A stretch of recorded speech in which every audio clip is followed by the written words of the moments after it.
The gymnasium pulsed with excitement, its folding chairs lined in neat rows and balloons floating beneath a ceiling of steel beams. Parents squeezed between aisles with cameras in hand, their eyes fixed on the stage, ready to cheer. Laughter rippled through the space, and the air held the buzz of celebration. It was graduation day at Crestview High, and every seat near the front was already taken, or so they said. Althea Monroe stood near the back doors, holding a slightly creased invitation and a hopeful heart. She wore her best dress, a soft lavender shift she had carefully pressed the night before, and had styled her hair into a neat twist bun, her edges smoothed with care. Her shoes, though scuffed, were clean and steady beneath her. Alone, she scanned the crowded floor for someone who might direct her. It had taken everything to get here. After losing her husband 7 years ago in a factory accident, Althea had worked tirelessly to raise their only son, Darian. She cleaned medical offices in the early morning and stocked shelves overnight at a supermarket. There were no vacations, no sick days, just an endless rhythm of work to keep the lights on and food in the house. And now, her baby was graduating with honors.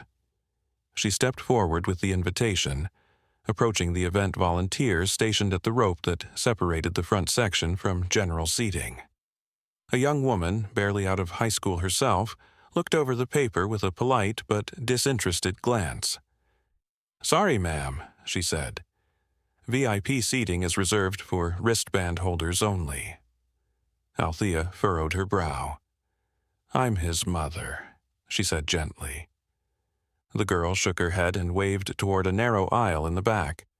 "Overflow is that way, sorry." Althea looked past her. Empty chairs sat in the front row, seats that were clearly labeled reserved, but remained unclaimed. She looked down at the invitation again, rereading it as if a second glance might change the outcome. No one stepped in to help. No administrator came to her aid. Teachers she had met at school events passed without acknowledgement. Althea held her head high and walked to the back. The overflow section was nearly out of view. From her spot, the stage looked far away, blurred faces and muffled names. The only thing close was the table of leftover cupcakes and a draft from a side exit propped open for air. When Darian's name was called, Darian Monroe, valedictorian honors, she stood instinctively, trying to catch a glimpse. A tall man stepped into the aisle in front of her, blocking her line of sight. She rose on her toes, craning her neck, but all she caught was a flash of his robe and the sound of clapping that didn't reach her. She clapped, too, softly, alone. Afterward, the crowd poured into the courtyard where parents posed with children, and bouquets were exchanged like medals. Althea weaved through the sea of smiling faces, eyes searching until she saw him. Her son, radiant in his cap and gown, gold tassels swaying in the breeze. He smiled wide when he saw her. "I was looking for you," he said, hugging her tight. "I thought you'd be sitting up front." She returned the embrace with warmth and pride. "I saw you," she whispered. "You were perfect." She didn't tell him that she had been denied a seat. She didn't tell him about the usher, or the empty chairs, or the woman who waved her off like she didn't belong. This was his day. Her pain would not steal from it. As he introduced her to his friends and teachers, Althea noticed something. Their parents looked at her with faint confusion or mild discomfort. Their eyes skimmed over her dress, paused at her shoes, and settled on silence. One mother murmured something to another, a look passing between them like a shadow. Still, Althea smiled. She carried herself with poise, her shoulders back, her chin high. She had walked through fire to stand here. That night, at home in their small 2-bedroom apartment, the diploma lay carefully on the kitchen table. Althea stood by the window, arms crossed, the soft hum of traffic rising from the street below. She had given everything to raise her son. No support, no shortcuts, only grit and prayer. She had not expected flowers. She had not expected applause, but she had expected a seat. That denial planted something deep in her. Not bitterness, but resolve. She thought about every mother sitting in silence at the edges of rooms they paid for with their labor. She thought of the doors politely closed to women who looked like her, spoke softly, worked invisibly. She would never ask for permission to belong again. Althea didn't know how yet, but she would build something. Not for approval, not for recognition, but for justice, for dignity. For every woman who ever raised a scholar and was told to sit in the back. What they had taken from her that day wasn't a view of the stage. They had taken her presence, and that would never happen again. Althea Monroe didn't tell anyone what had happened at Darian's graduation. She didn't tell him about the folding chair near the exit, or the usher who treated her like an outsider. She didn't need to. Her silence carried more weight than any outburst ever could. But something within her shifted that day. Not just disappointment, something deeper, more durable. She returned to work the next morning at 5 a.m., unlocking the supply closet at the dental office where she scrubbed sinks and sanitized waiting room toys. She moved on to her evening shift at the supermarket, stacking cans under the humming glow of flickering fluorescent lights. The same people who once overlooked her continued to do so. They didn't know what she was planning, what seed had been planted in her pain. That week, Darian received an invitation to speak at a youth leadership event downtown, a panel featuring high-achieving students from across the state. He hesitated about attending. Transportation was a problem, and they didn't own a car. But Althea insisted. She borrowed a blouse from her neighbor and pulled together enough for a rideshare, making sure her son arrived on time. She sat in the very back of the auditorium that evening, by choice this time. Her pride didn't need proximity. She watched as Darian, confident and composed, spoke about the importance of community support and how one person's belief could carry a child through every storm. He never said her name, but every word felt like a tribute. After the event, a sharply dressed woman approached her, Clarice Bennett, director of a local foundation that funded community-led education initiatives. She had listened to Darian speak and had recognized something not just in him, but in the way he spoke about his upbringing. She offered to meet with Althea later that week. Althea didn't expect much. She had sat through meetings before, well-meaning people with good intentions but no real understanding of the struggles she carried. Still, she accepted. At their meeting in the Foundation's office, Clarice asked a question that caught her off guard. What would you build if nothing stood in your way? Althea blinked. It took her a moment to respond, but when she did, she surprised herself. I'd build a space where mothers like me could breathe, where we aren't asked to prove we belong, where we are given the front row without begging for it. Clarice didn't laugh. She nodded, and that conversation became the first brick in what would later become known as the Front Row Initiative. Althea began researching after work, studying community centers, nonprofit structures, financial literacy programs. She enrolled in free online courses. She asked questions at the library, watched webinars late at night, and filled notebooks with plans. Her hands, once used to scrub grime from floors, now flipped through grant applications and zoning paperwork. Clarice connected her with a mentorship network for emerging community organizers. One mentor, a retired educator, offered her an unused storefront downtown. Small, a bit worn, but full of potential. Althea spent nights cleaning the space herself, painting its walls, laying second-hand rugs. She called in every favor she could. Volunteers came, some who had heard about her through Darian's speech, others who had once been where she was. Within 3 months, the space opened as a multi-purpose center.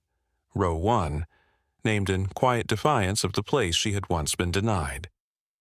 Row 1 became a gathering place for overlooked women.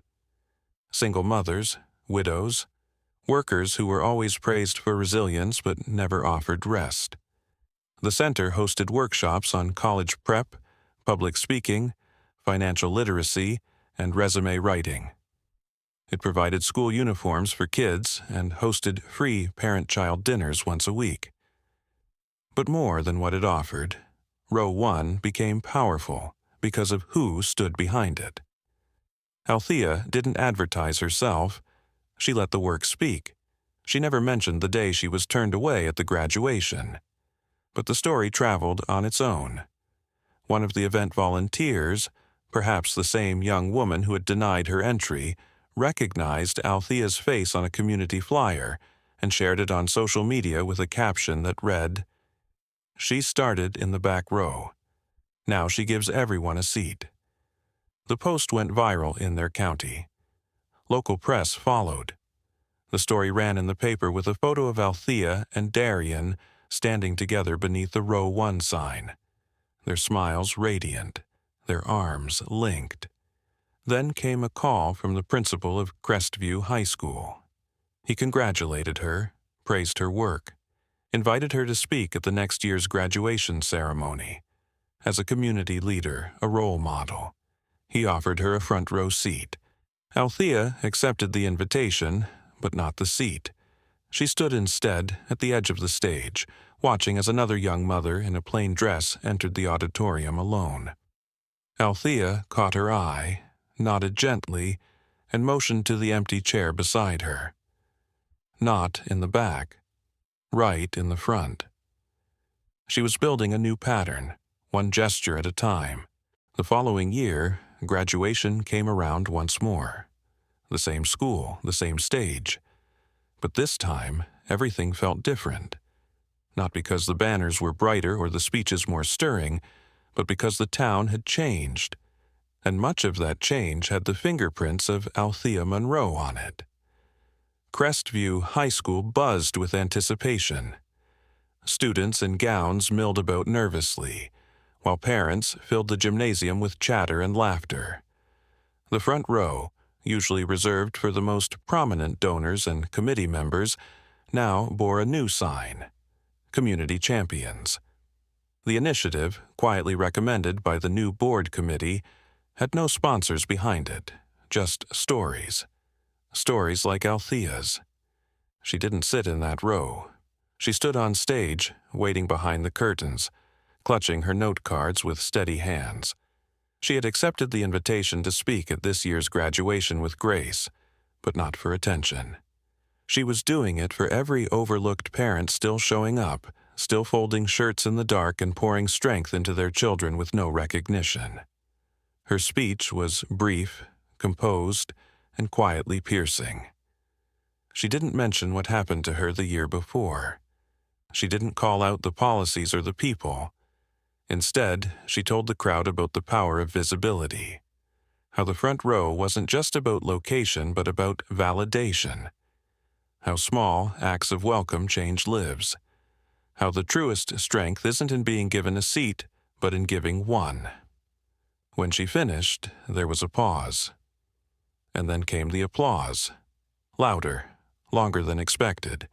Not thunderous like a stadium, but firm, sincere. It wasn't just from parents or faculty. The students clapped, some even stood. Among them was a teacher who had once passed her in the hallway without a glance. Now he clapped until his palms stung. Althea returned to her seat quietly, but the effect rippled far beyond the gym. Over the next few weeks, Row 1 saw an uptick in donations and volunteers. A regional news outlet published a feature on Althea's life, titling it, "The Woman Who Brought the Back Row Forward." Readers from across the state began writing letters. Some shared their own experiences of being silenced or sidelined. Others offered support, services, and open doors. She read each note at her kitchen table late into the night, sometimes with a smile, other times with a heavy heart. Many stories mirrored hers: widows whose grief had been pushed into corners, mothers deemed invisible because they didn't wear the right clothes or speak the right way. She began hosting story circles at Row 1 every Saturday morning. Women sat in folding chairs, sharing moments they'd never voiced aloud. Some cried, some laughed, some sat silent, comforted just by being seen. It wasn't therapy, it was reclamation. Then came a call from a nearby university. They wanted to honor Althea with a Civic Impact Award for Community Leadership. It included a $10,000 grant for Row 1 and a chance to speak on a statewide panel. Althea hesitated at first. She didn't want accolades, but Darian, now a college freshman, urged her to accept. "You didn't ask for applause," he told her, "but people need to hear your echo." So she went. At the panel, she wore a simple dress and no jewelry, just her quiet presence and a powerful story. The room fell still as she described the day she stood at the back of a gym, watching her son graduate from a distance. Not because she was late or didn't belong, but because no one thought to make room. The audience listened. Some blinked back tears. A few stood when she finished, not to impress her but to honor her. After the event, a small group gathered near her. Among them stood a woman in her late 50s, clearly emotional. She introduced herself as the head of Crestview's original event planning committee. She apologized, not for an action she directly took, but for the structure she'd upheld for so long. For the systems built to celebrate a few while overlooking the many. She offered support, space, and partnership going forward. Althea didn't offer forgiveness in words. She simply extended her hand. That was enough. By spring, Row 1 had expanded into 2 new locations, including a mobile outreach unit that brought mentorship, childcare, and workshops to nearby counties. Althea wasn't in all the photos. She rarely stood at the front during events. She preferred to watch from the side, hands folded, face calm, eyes tracing the movement of something bigger than her. Every now and then, she received invitations to school ceremonies across the state. Schools inspired by Row 1's mission to offer open seating for every voice. Some even placed permanent plaques on chairs in honor of mothers who carried the weight alone. She never grew used to the recognition, but she never feared it either. She had become the voice people once tried to overlook, and now they paused to listen before moving forward. Years passed, but Althea Monroe's name never faded. Row 1 was no longer just a center, it had become a movement. Across counties, small satellite branches opened bearing the same mission: to recognize and restore the dignity of those who had once been excluded. The walls of these centers were lined not with photos of donors, but with the stories of women who showed up, worked quietly, and built generations with the strength of their silence. But Althea never let the expansion pull her away from the essence. She still attended Saturday morning circles, still folded newsletters by hand, still made tea in the back kitchen of the original Row 1 location, often surprising guests who expected to meet a public figure, not a woman in house slippers arranging chairs. Her health began to wane slowly, unnoticed at first. A missed call here, a postponed meeting there. She moved more carefully. Her shoulders hunched slightly. Her voice, still steady, lost some of its brightness.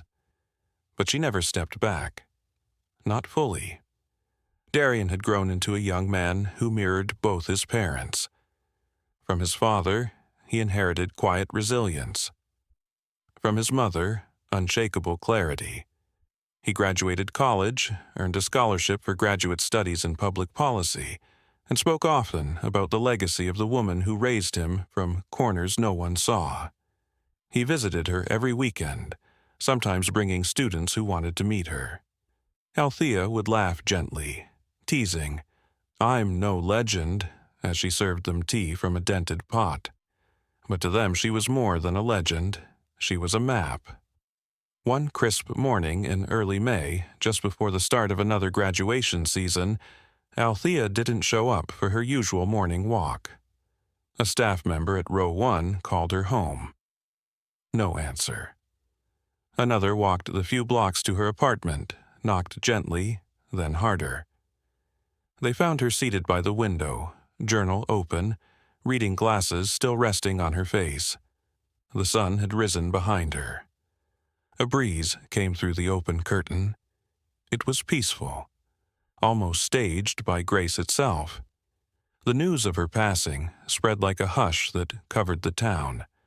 The front gates of row 1 were adorned in blue ribbons and handwritten cards. Children who once clung to their mothers during early visits now stood grown, silent in respect. Women who had shared their stories at the center arrived in small groups, bringing flowers, candles, and the kind of grief that carried honor rather than despair. Her funeral was held at Crestview High School's auditorium, not because she had once been denied a seat there, but because there was no other place large enough for all who came.